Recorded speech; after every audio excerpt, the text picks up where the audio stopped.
শাইখ সিরাজ সহ 5 জনের বিরুদ্ধে প্রতারণার মামলা। কোটার বিরুদ্ধে কথা বলায় চাকরি হতে অব্যাহতির অভিযোগে বেসরকারি টেলিভিশন চ্যানেল আয়ের বার্তা প্রধান শাইখ সিরাজ সহ 5 জনের বিরুদ্ধে প্রতারণার মামলা করেছেন উপস্থাপিকা ফারজানা ব্রাউনি। তিনি ঢাকার চিফ মেট্রোপলিটন ম্যাজিস্ট্রেট আদালতে এই মামলা করেন 25 September. Additional chief magistrate metropolitan Hasibul Haque বদির জবানবন্দি গ্রহণ করে ঘটনার তদন্ত করে সিআইডি আগামী 12 নভেম্বরের মধ্যে প্রতিবেদন দাখিল করবে বলে নির্দেশ দিয়েছে।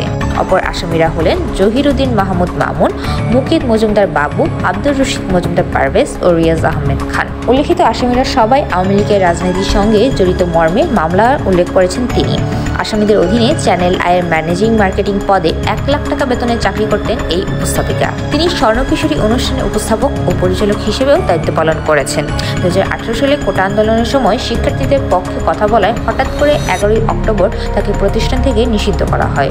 তিনি মৌখিকভাবে প্রতিবাদ জানালে আসামিরা জানান, যতদিন পর্যন্ত না লিখিতভাবে আপনাকে বরখাস্ত করা হচ্ছে ততদিন পর্যন্ত আপনি বেতন পাবেন। সেই হিসেবে 2018 সালের অক্টোবর হতে 24 সালের সেপ্টেম্বর পর্যন্ত 79 লক্ষ টাকা মজুরি বাবদ তিনি হকদার বলে উল্লেখ করেছেন। পাওনা টাকার জন্য আইনজীবীর মাধ্যমে লিগ্যাল নোটিশ পাঠানো হলে আসামিরা কোনো টাকাই দেননি, উল্টো তাকে 50 কোটি টাকার জন্য চাঁদা দাবি করা হয়েছে। এরকম নিত্য নতুন সব আপডেট পেতে চোখ রাখুন আমাদের চ্যানেলে এবং সাবস্ক্রাইব করে রাখুন। ধন্যবাদ।